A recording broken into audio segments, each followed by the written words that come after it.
Hey folks, just a quick little video on dimmers. I'm working on a project and I wanted to see at what point this relay would shut off. So I thought, oh, I'll hook a dimmer up to it. This is electronic style dimmer, and if you look, let's see, if I turn this all the way down, the relay stays on. I said, huh, okay, why is that? So I checked the voltage, and the voltage doesn't change much. I think it went from about 120 to 114 from full on to full off. So as you know, with electronic dimmers, they change the shape of the sine wave, and that's how they achieve the dimming. So I thought, well, let's take a look and see what it looks like. So here it is. I've got it all hooked up to my scope safely through this fancy tool that makes it safe to hook up to AC power. So that's at 100% full on, and I'll just scroll all the way down. Alright, and so you can watch this. Go slow, here we go. So that's what the sine wave looks with the dimmer at maximum dimming. And so if you look, this is my oscilloscope. I don't know how accurate it is, but the RMS is 116 volts. Frequency is still 60 hertz, 59.95. And the peak voltage is 177. But that's what the sine wave looks like. You can kind of see, it spikes. So this would be your zero crossing, where this yellow arrow is.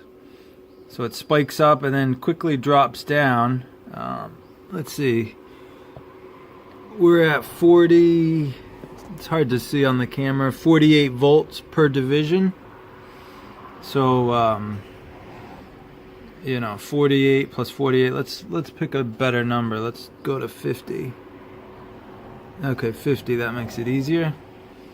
So 150 volts, and then it quickly drops off, and yeah, it's about 114 there, and it drops off. I'm kind of surprised that it doesn't clip the voltage more than that.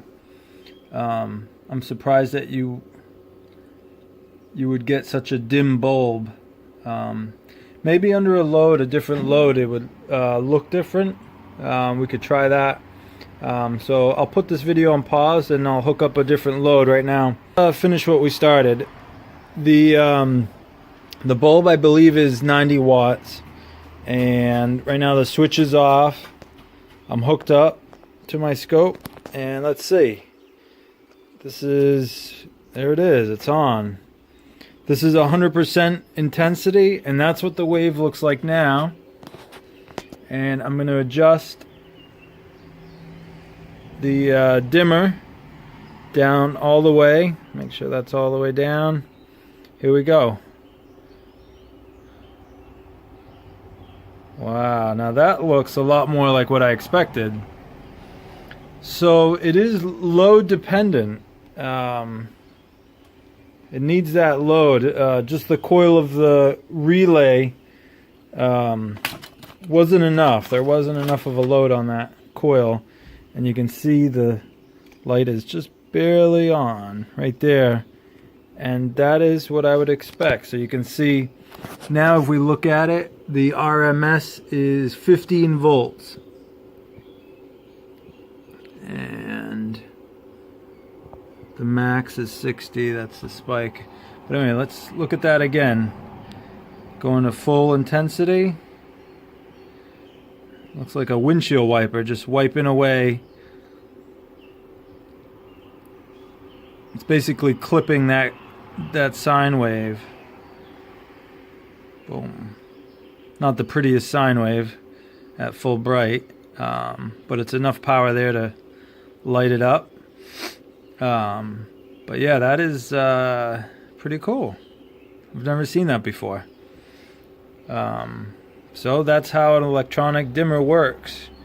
It's essentially just eliminating part of that sine wave, so there's a lot less heat generated by the dimmer. The old rheostats would basically put a resistor in series with the bulb, and all of that, you were essentially using the same amount of energy, and you were just dissipating the energy in the form of heat instead of light. Not a very efficient way to do it, but this works excellent. And so now I can go back to my test, which was to figure out at what voltage my relay would shut off for a different project I'm working on. But yeah, I thought I'd show you guys what an electronic dimmer looks like at full intensity and at minimum. Hope you enjoyed.